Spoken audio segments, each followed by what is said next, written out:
요한복음 3장 그 31절부터 36절까지 그 말씀을 어저께 하진 않았는데 세례 요한이 예수님이 그 바로 하나님의 어린 양이시고 또 그 예수님을 미 오시는 것을 준비하기 위해서 자기가 보냄을 받아서 자기는 쇠하여져야 되고 주님이 흥해져야 된다라고 그가 자신의 제자들에게 그렇게 얘기를 했어요. 그런데 그 뒤에 있는 말씀을 보면 세례 요한이 그렇게 할 수 있었던 이유를, 세례 요한이 왜 그렇게 그런 말을 할 수 있는지에 대한 좀 이유를 그 사도 요한이 좀 설명한 것 같아요. 왜냐면 그 얘기 이후에 바로 4장 1절로 예수님의 그 제자들이 세례 베푸는 이야기랑 이렇게 연결이 되면 되는데 그 이야기 사이에 뭔가 이렇게 설명이 하나 들어가 있는데, 세례 요한이 그렇게 이제는 자기는 물러나야 되고 이제 예수님이 더 흥해져야 되고 자기는 더 작아져야 된다는 얘기를 하면서 사도 요한이 이렇게 얘기해요. 왜냐하면 예수 그리스도께서 위에서부터 오신 분이기 때문에, 그리고 그분이 증언하는 것은 다 맞고, 그리고 예수님이 34절에 보면 이렇게 얘기해요. 하나님이 보내신 이는 하나님의 말씀을 하나니 이는 하나님이 성령을 한량없이 주심이니라. 예수님 바로 그 성령으로 잉태하셨고 또 하나님이 그 예수 그리스도 안에 그 성령으로 함께 하시기 때문에 예수님이 전하시는 그 말씀 속에는 바로 그 성령이 계시기 때문에 그래서 하나님의 말씀을 하고 있다고 얘기를 하고 있죠. 그리고 나서 35절에 보면 만물을 다 누구 손에 주셨다 그러냐면 예수님께 주셨다라고 해요. 그래서 세례 요한은 그것을 알기 때문에 예수님이 그 모든 것을 다 이제 가지신, 하나님의 모든 권세를 가지신 분이라고 얘기하고 있어요. 네, 그리고 나서 이제 우리가 사정에 보면 예수님이 사마리아 땅을 가셔야 하겠다 이렇게 나왔는데, 뭐냐면 그렇게 했었어야만 됐다는 거죠. 그러니까 예수님이 사역을 하실 때 늘 자기가 가고 싶은데 가시고 뭐 그렇게 하신 게 아니라, 예수님은 늘 하나님 아버지가 하라고 하시는 걸 하셨고 성령의 인도하시는 것을 따라서 사역을 하셨는데 사마리아 땅을 통과하셔야만 했었다라고 얘기해요. 그러니까 의무적으로 예수님이 가셨어야만 됐어요. 근데 우리가 알듯이 사마리아 땅은 유대인들이 가지 않는 땅이었죠. 왜냐하면 사마리아 사람들은 정결하지 못하다고 생각했고, 이스라엘 사람들에게 사마리아 사람들은 아주 자기 민족의 피가 좀 섞였지만 이방의 피가 섞인, 그래서 더 싫어하는, 사마리아 사람들은 아예 상종도 안 했던 사람인데, 그날은 예수님이 그 땅을 통과하셔야 됐다라고 얘기하는 것은 하나님께서 예수님을 그 땅으로 가게 하셨다는 거죠.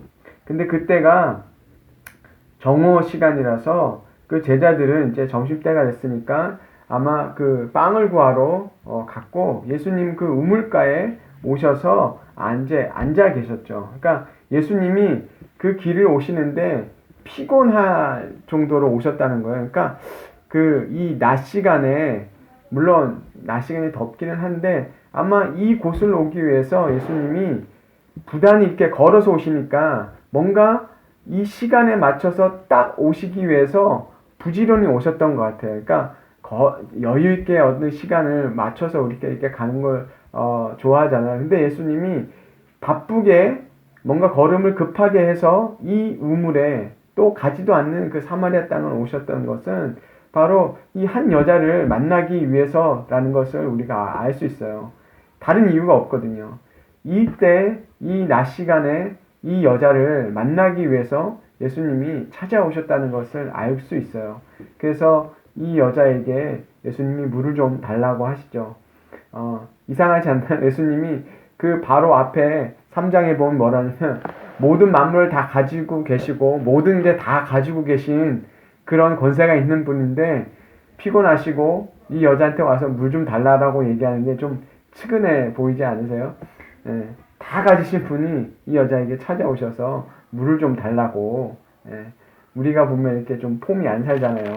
더군다나 뭐 대단한 여자도 아니고 사마리아 사람인데다가 거기다 사마리아 여자. 그러니까 사마리아 사람들도 안 좋아하지만 더군다나 여자도 더 안 좋아하잖아요.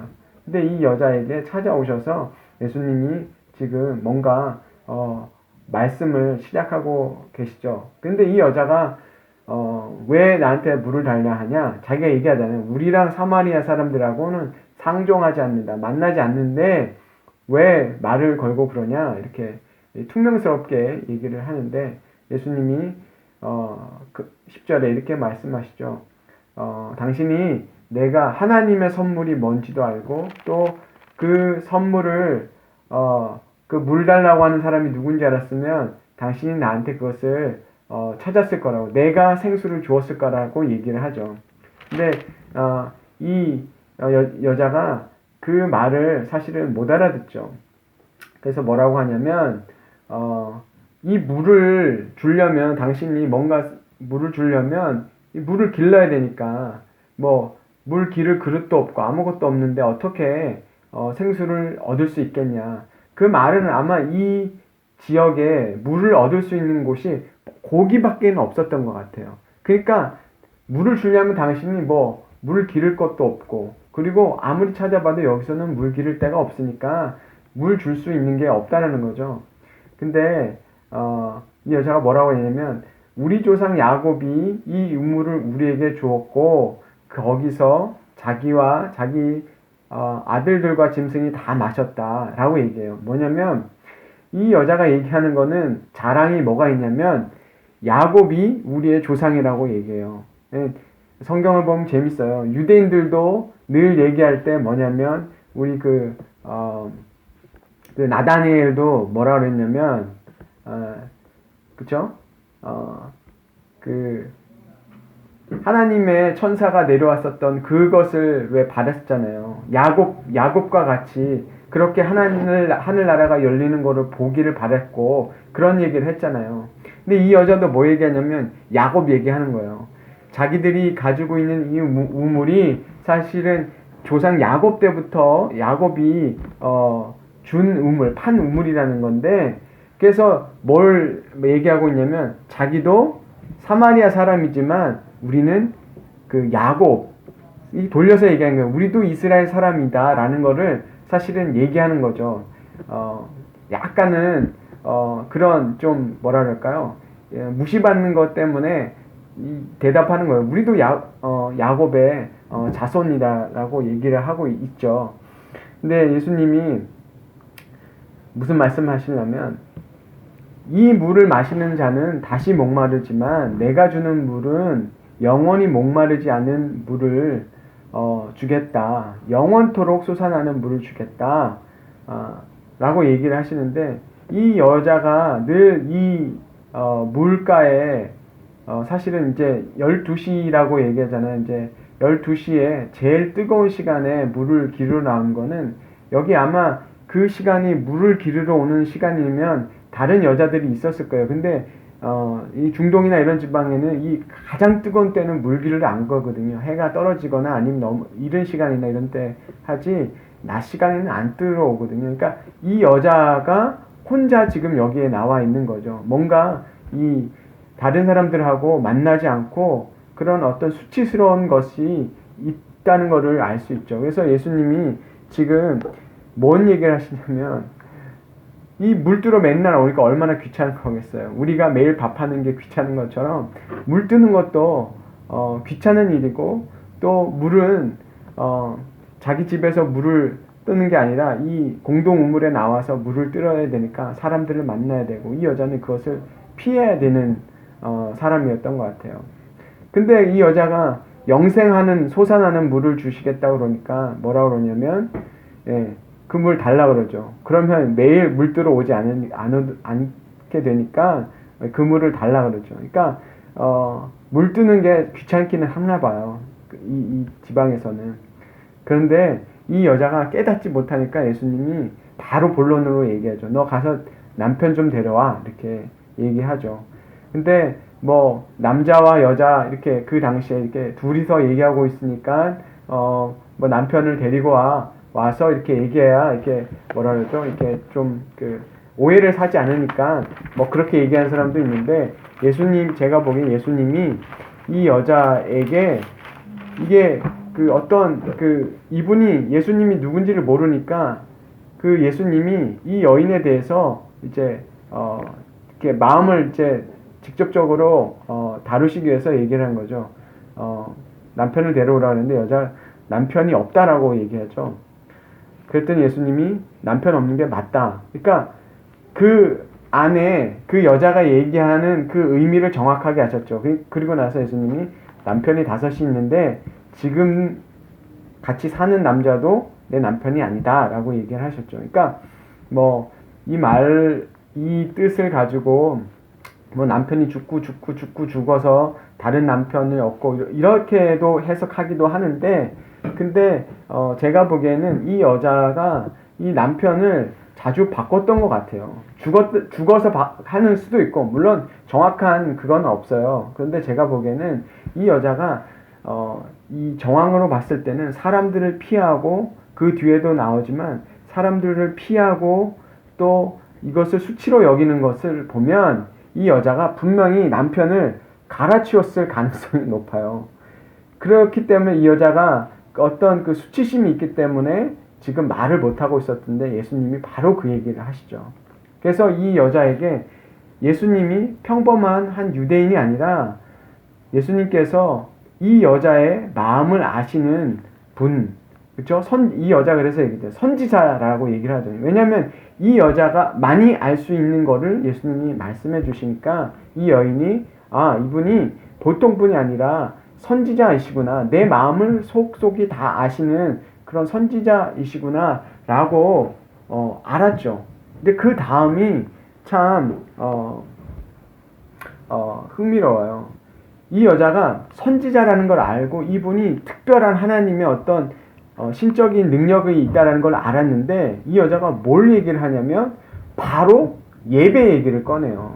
그러니까 우리가 뭔가 그쵸 뭐 능력이 있고 어떤 뭐 신령한 능력이 있고 이러면 사람들이 다 찾는 게 뭐예요? 우리 자식이 대학교를 어느 대학을 가야 됩니까? 그쵸? 자식을 사랑하는 사람은 자식이 어느 대학 가야 되는지 다 전보러 다니고 그러죠.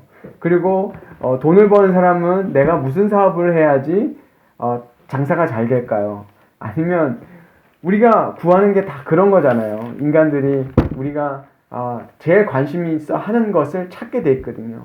근데 이 여자가 알았던 것은 뭐냐면 선지자를 자기가 이분이 선지자구나 하는데 뭐가 관심이 있었냐면 이 여자는 뭐에 관심이 있었냐면 예배에 대해서 관심이 있었던 거죠.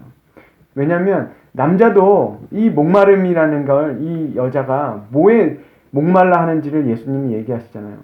너가 남편도 5이 있었고 지금 사는 남편도 남편이 아니다. 이게 우리식으로 얘기해서 합법적으로 그 혼인신고를 했냐 안 했냐의 문제가 아니라 이 여자가 남편을 5번을 바꾸고 지금도 데리고 있지만 만족함이 없었던 거죠. 그리고 그렇게 할 수 있을 정도면 이 여자도 상당히 어떤 그 재력도 있었고 아마 그런 능력이 있었던 여자인 것 같아요. 그런데도 만족하지 않고 있었고 뭔가 그 살면서 그 메마름이 있었다는 거죠. 그러니까 그것을 예수님이 딱 알게 해주시니까 이 여자가 얘기하는 게 예배 얘기하는 거죠. 이제 내가 별로 찾을 수 있는 거는 이제는 하나님밖에는 없는 것 같은데 근데 문제가 있어요. 이 사마리아 여자는 절대 예루살렘 가서 예배할 수 없어요. 절대 예루살렘 가서 예배할 수도 없고 자기들이 예배하는 곳이 있었는데도 자기가 생각하기에도 그거는 예루살렘이 진짜지 그러잖아요. 얘기를 하잖아요. 조상이 누구라고요? 야곱이라고 얘기를 하잖아요. 우리가 야곱이 준 우물을 먹고 산 사람이다. 그렇죠? 그렇게 얘기해서 이 요한복음에서 보면 뭐냐면 사람들이 자기들이 이스라엘 민족이라는 거를 계속해서 강조를 해요. 왜냐하면 이스라엘 민족이 돼야만 구원을 받는다고 생각을 했거든요. 그러니까 이 사마리아 여자도 뭐냐면 유대인 사람들한테 욕을 먹어도 우물은 어쨌든 야곱이 파준 우물을 이걸 먹고 있으니 어쨌든 그걸로 흔적을 찾는 거죠. 그래도 우리가 반은 유대인이니까 어떻게 하나님이 우리를 구원하시지 않을까? 그런 생각하고 있었죠. 그래서 예배는 비슷하게 하는데 예루살렘에도 못 가고 그냥 자기들이 있는 데서 예배를 하고 있었으니까 이 여자도 고민을 했었던 것 같아요. 이 예배에 대해서 고민을 했어요. 도대체 어떻게 해야지 하나님을 똑바로 예배를 할 수 있을까? 라는 그 고민이 있었으니까 바로 이 여자가 뭘 얘기하냐면 우리 읽은 대로 모든 것을 얘기해 주실 수 있다. 그리스도가 오면 모든 것을 알려줄 때다. 그러니까 이 당시에 사람들이 어떤 분위기가 있었냐면 그리스도가 오실 거라는 것에 대해서 사람들이 기대를 많이 하고 있었다 그래요. 이 당시에 실제로. 그러니까 유대인들도 그런 생각들을 하고 있었고 또 이 사마리아 사람들도 아마 그런 메시아 그리스도가 올 것이라는 것을 생각하고 있었던 것 같아요. 그래서 이 여자가 바로 묻는 게 예배에 대해서 질문을 하니까 예수님께서 오늘 예배를 뭐냐면 이산도 아니고 이산이라는 거는 사마리아 사람들이 예배하던 산이 있어요. 그림신산이라고 그 산이 있었고 자기들 산이 따로 있었어요. 그리고 다른 산은 어디냐면 예루살렘 성전인데 그것을 얘기하는 거예요. 근데 예수님이 그러면 너희는 여기서 가능하니까 여기서 예배하고 유대인들은 저기 예루살렘 가서 예배하면 돼. 단 그냥 신령과 진정으로 예배 드리면 돼. 라고 얘기하셨으면 문제가 풀리죠. 예수님이 유대인들은 유대인 있는 데서 잘 예배 드리면 되고 니네는 너네가 하던 대로 근데 신령과 진정으로 예배 드리면 돼.